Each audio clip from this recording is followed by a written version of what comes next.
Welcome to Pinnacle Tutorials. To access our entire curriculum, join Pinnacle Tutorials and gain access to lecture videos such as this one, study resources, as well as revision content to help you excel in your studies and score good grades. In today's lesson, we're going to look at the foundation of marketing, what marketing actually means, how it's different from just selling, the 5 different philosophies a business can adopt towards its marketing, and the famous marketing mix, the 4 Ps. Then, in the second half of today's lesson, we're going to move into segmentation, targeting, and positioning, often just called STP. And we'll close by looking at the marketing environment every business operates in. So let's get started. Now, before we begin, I'd like to let you know that these tutorials have been prepared in a very special way. They're definitive, exam focused, and meant to educate you on the entire curriculum of this course to help you score highest marks when you sit for your sessionals. Meaning, anyone who takes some time to go through these videos will have adequate information to make sure that they clear this course with ease. Let me start with a question. What do you think marketing actually is? If I ask people on the street, they'll probably say something like marketing is advertising or marketing is when a company tries to sell you something. And that's a very common misunderstanding, but it's not quite right. Marketing is actually the process of identifying and satisfying customer needs and wants profitably. Notice what that definition does not say. It doesn't say marketing is about persuading people to buy things they don't need. It says marketing starts with figuring out what people already need and want, and then satisfying that need in a way that also makes the business money. There's a famous management thinker called Peter Drucker, and he made a point that I want you to remember because it's the kind of thing that could easily come up in the exam question. Drucker said, marketing is so basic, you cannot really treat it as a separate department or function at all. He said marketing is the whole business, seen from the customer's point of view. Think about what that really means. It means that even the finance department, even the production line, even human resources should in some sense be thinking about the customer. Because ultimately, it's the customer's willingness to pay that keeps the whole business alive. Now, this is where Drucker makes the distinction that I really want you to hold on to. He says authentic marketing is not the art of selling what you make. It is the art of knowing what to make in the first place. Hear that again? Authentic marketing is not the art of selling what you make. It is the art of knowing what to make in the first place. Selling is when you already have a product and now you are trying to convince someone to buy it. Marketing happens earlier than that. Marketing is research, the listening, the understanding of the customer. That tells you what to produce before you've even made it. Let me give you a real example here.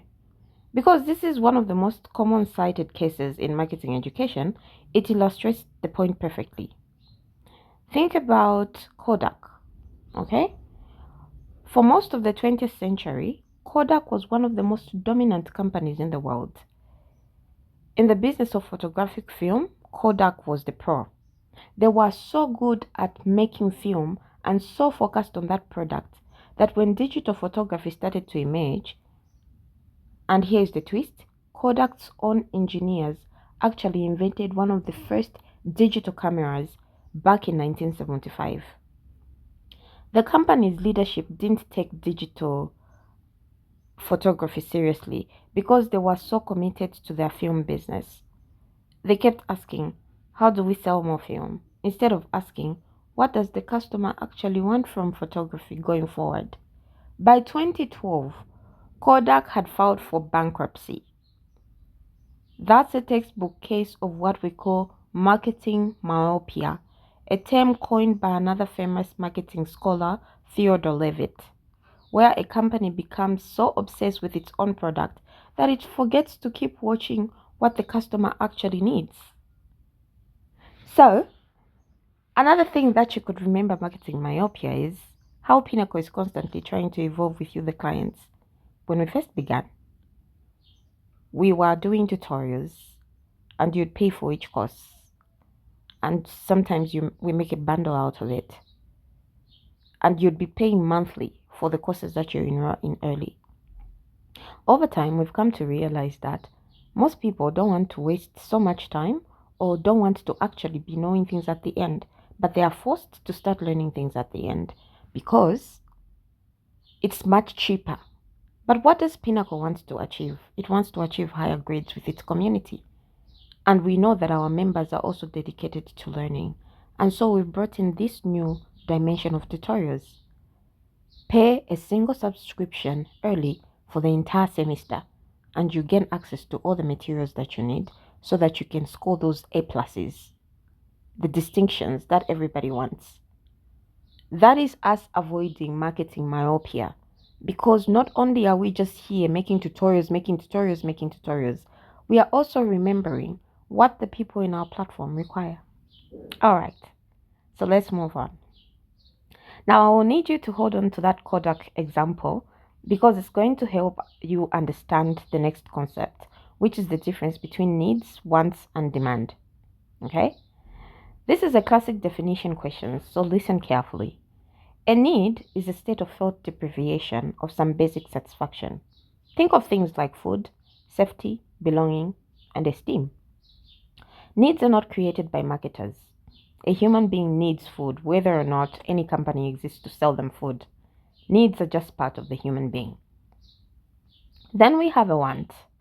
A want, on the other hand, is a need that has been shaped by culture, by personality, by upbringing.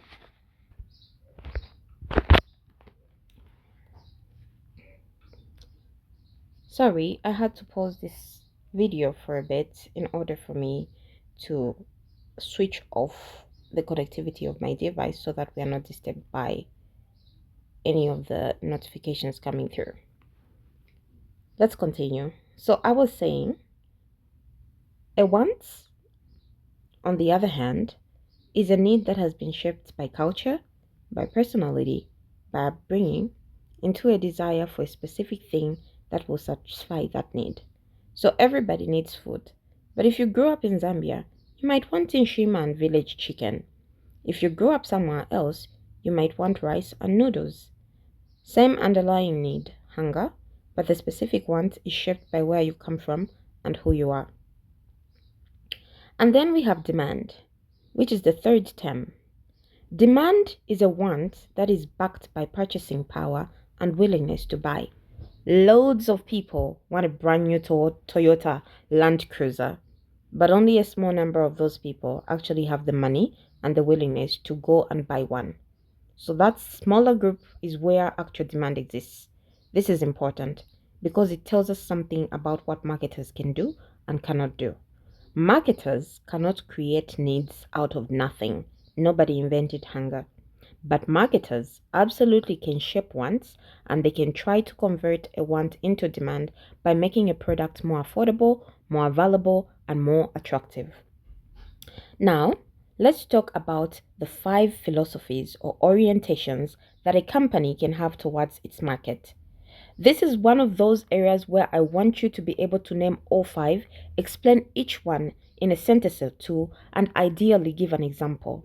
Let's go through them one at a time. The first is the production concept. Under this philosophy, a company assumes that customers mainly want products that are cheap and widely available. So the company focuses almost entirely on efficiency, on mass production, on cutting costs, and on making sure the product is everywhere. This actually works quite well in situations where demand is greater than supply.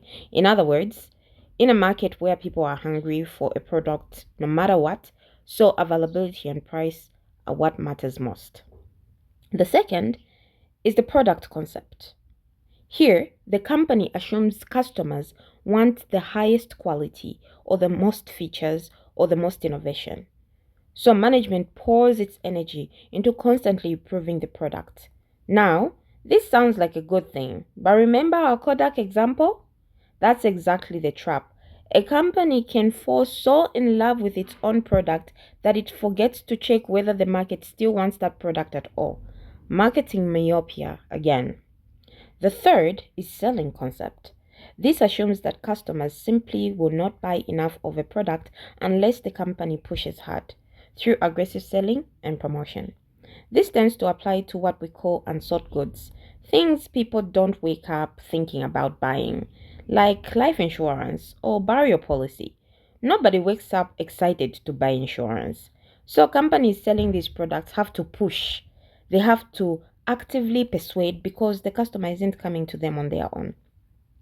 The fourth, and this is the important one, is marketing concept itself. Okay? This flips the whole logic around.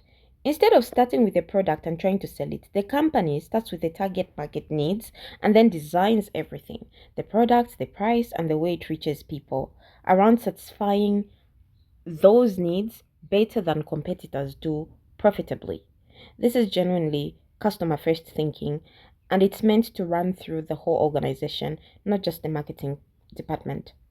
The fifth is societal marketing concept, which takes the marketing concept one step further.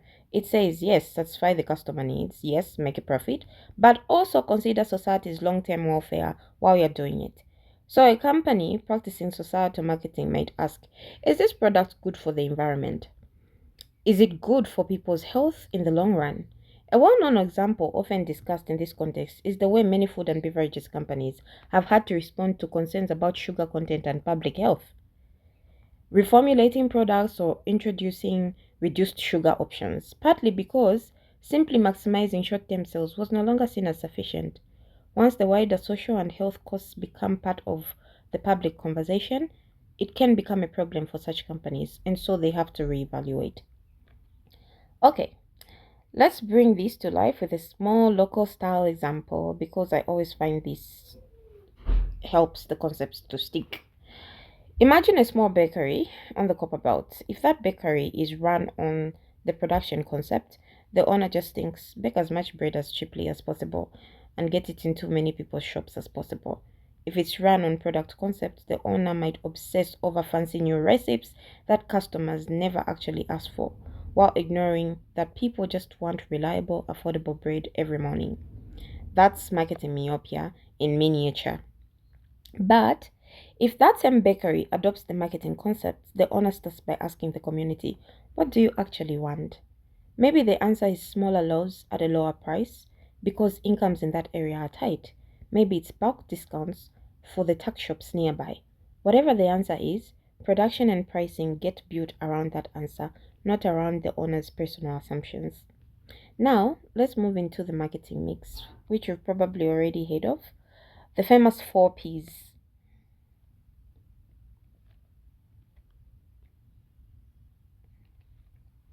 Okay.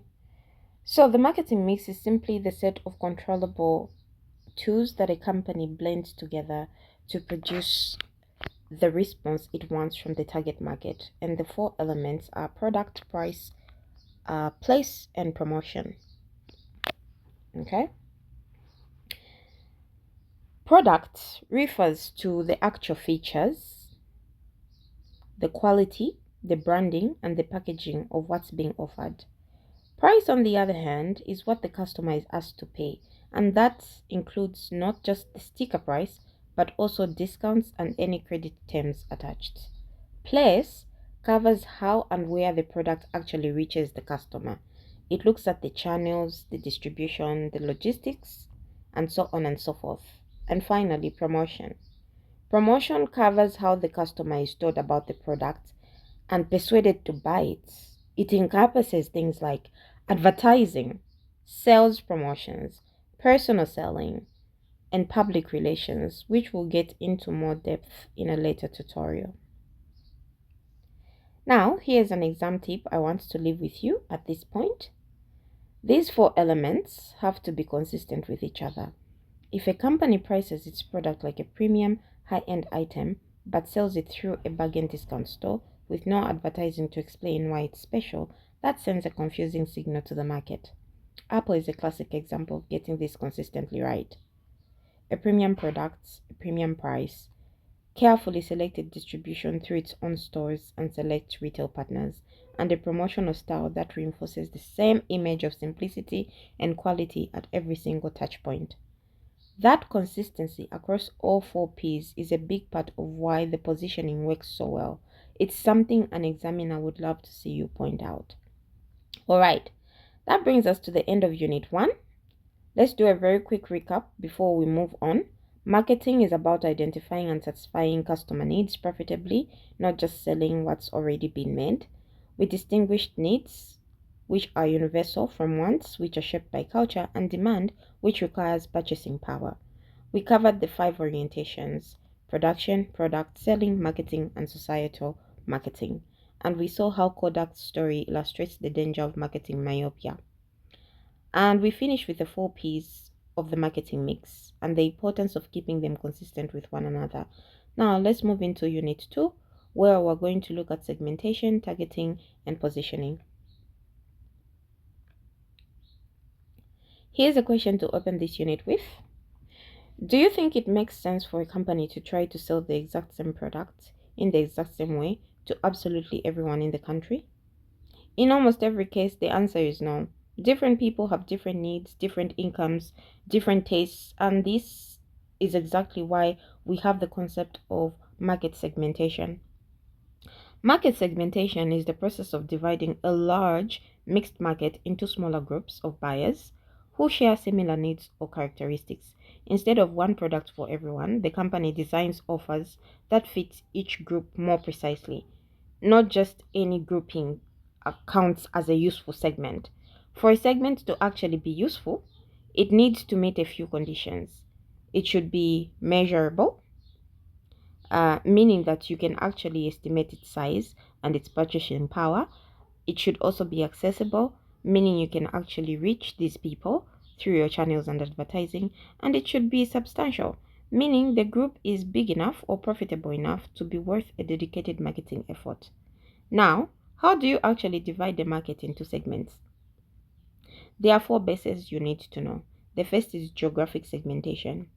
This involves dividing the market by region, by climate, by whether people live in an urban or rural area, and so on and so forth. The second is called demographic segmentation.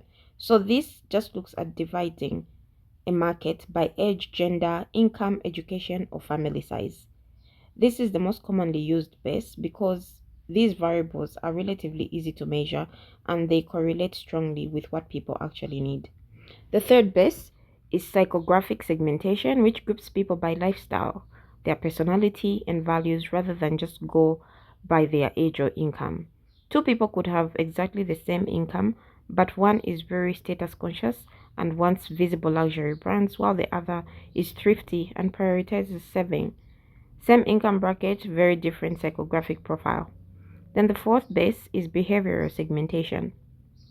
And this one groups buyers according to their actual relationship with the product, how much they use it, how loyal they are to a brand, what specific benefit they are looking for, or what occasion they are buying for. So once a market is segmented, the company has to decide how many of those segments to actually go after. Okay? And that's where we get into our three segmentation strategies. The first is undifferentiated marketing, sometimes called mass marketing, where the company ignores the difference between segments and goes after the whole market with one single offer. This is cost efficient because you're not customizing anything and it can work well for a highly standardized product. Historically, the original Coca Cola strategy is often cited here: one drink, one formula, one message, sold essentially the same way to almost everybody. The second strategy is differentiated marketing. And with differentiated marketing, this is where the company designs separate offers for several different segments. This usually creates more total sales because each offer fits its segment better, but it costs more because you're now running multiple product lines, multiple messages, sometimes multiple price points. A lot of larger consumers of goods in companies operate this way. Think about how a company like Unilever will have an entire portfolio of different soap and detergent brands, each one positioned towards a slightly different segment of the market rather than trying to sell one single all purpose brand to everyone. Okay, my mother and her generation they use Boom. Me and my generation we are using Aloha. I'm sure when my children's generation comes on, there'll be another a form of brand for them as well. Then the other strategy is concentrated marketing. So this is sometimes called niche marketing. And in niche marketing, this is where the firm goes after a larger share of just one or a few smaller segments rather than a small share of the whole market. This suits a firm with limited resources particularly well because it allows them to build a strong, focused position without having to outspend giant competitors across an entire market. The risk, of course, is that if one segment shrinks or a new competitor moves into it specifically, the whole business is exposed. Excuse me. Now, once a firm has segmented the market and picked a strategy, it needs to actually choose which specific segment or segments to target. This is the targeting step, and it involves evaluating each segment on things like its size, its growth rate, how intense the competition already is within it, and how well to actually fit the company's own resources and objectives. Then there comes positioning, okay? Positioning, which I think is one of the most interesting ideas in this whole course, um, just involves the acts of designing the company's offer and its image so that it occupies a clear, distinct, and valued place in the mind of the target customer relative to competitors. Notice that positioning isn't really the product itself, it's about where the product sits inside the customer's head compared to the alternatives. There's a classic idea here called the unique selling proposition or USP, and a term that is closely associated with the advertising figure Rosa Reeves. So, the idea is that a brand should find one single distinctive benefit and hammer that same message home consistently so that eventually that one benefit becomes synonymous with the brand in the customer's mind. Think about how, for decades, Volvo has built an entire global reputation almost single mindedly around one word safety. Okay? Not performance, not luxury, not price. Safety. That relentless focus on one benefit is precisely what a strong USP looks like in practice. Some brands go further and try to own two benefits at once, would call double benefit positioning, like a toothpaste that claims to both clean your teeth and protect the enamel. Some even attempt triple benefit positioning, like a washing machine that claims to wash, rinse, and dry. The challenge with claiming more than one benefit is that you now have to convince the customer you can actually deliver on all of them credibly, which gets harder. The more claims you stack up, the harder it becomes. Let's use our university enrollment scenario again, since it's the kind of applied case you might as well see in your exam. Suppose the university is segmenting its market into school leavers, who are largely a demographic segment, and working adults who need flexible evening or distance study, which is more of a behavioral segment. The university might choose school leavers as its primary target because it's the largest and most direct fit for with its existing full-time capacity, and working adults are a secondary target because it's a growing segment with comparatively less competition. Now, position has to offer uh, different things for each. For the school leaver, the university might position itself around aspiration. Learn today, lead tomorrow. Okay? While for working adults, it would position around flexibility. Things like quality education that fits around your lifestyle. Why are we all in DDEOL? Because quality education that fits around our lifestyle is something that has been sold to us. And a 17 or 18-year-old who completed high school is in full time because they believe they are learning the right knowledge for them to become leaders tomorrow. So this is the same institution, Copperfield University, but it has two different positionings and each is tailored for a different target. Okay? So let's close this tutorial by looking at the marketing environment, which is the last piece of our work today.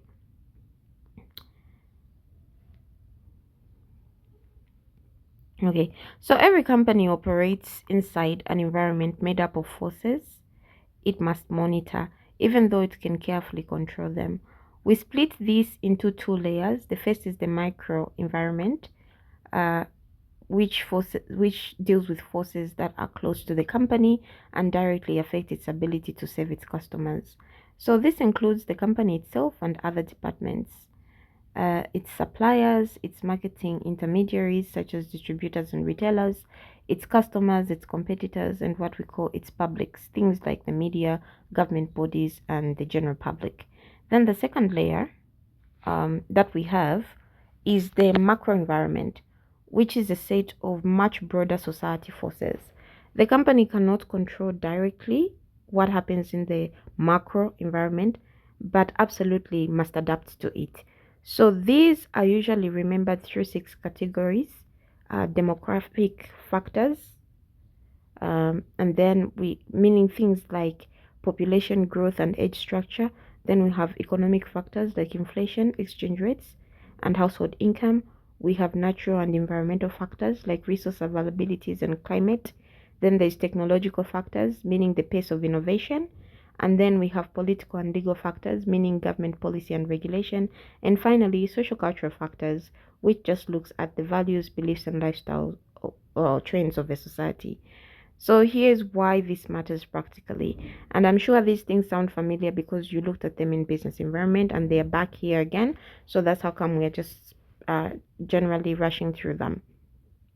So these matter because a company that looks at the environment uh, once is going to start right with the planning, okay? A company that only looks at this environment once, right at the start of its planning, also is is never going to revisit it again. Is going to take a real risk because these forces are constantly shifting. So you need to start looking at your environment right at the start of planning and then revisit it so that you can be able to sense the risks associated with it, plan accordingly, and be able to adjust and adapt. A good example is a change in fuel subsidy policy, or currency depreciation, or a new competitor entering the market, or even just a shift in consumer attitudes towards health. If any one of these suddenly starts existing in the market, whatever plan you have becomes outdated. So that's how come these micro and macro environment analysis are very important because they'll help you to figure out all these arising things in your environment and make adjustments. So a proper situation analysis, which is the very first step of any marketing plan, always starts by scanning both the micro and macro environment before any objectives are set. Alright, let's wrap up today's tutorial. We've covered a lot of ground. In Unit 1, we defined marketing properly, distinguished it clearly from selling, walked through needs, wants, and demands, covered the 5 marketing management orientations using the Kodak case as our central illustration of the marketing myopia, and finished with the 4 P's of the marketing mix. In Unit 2, we've covered market segmentation and its 4 bases, the 3 segmentation strategies, targeting, positioning, including the idea of the unique selling proposition, and we close with a micro and macro environment that are every marketing plan essential and which every marketing plan should take into account. So that brings us to the end of today's lesson. In our next tutorial, we're going to move into consumer behavior and the promotion mix, where we'll look at much more things that happen inside a customer's mind before they make a purchase decision, and how a company communicates and persuades once it understands that. Thank you for joining Pinnacle Tutorials, and remember to access our entire curriculum, including more lecture videos like this one, study resources, and revision content. Join Pinnacle Tutorials today and see you in the next lesson. Bye.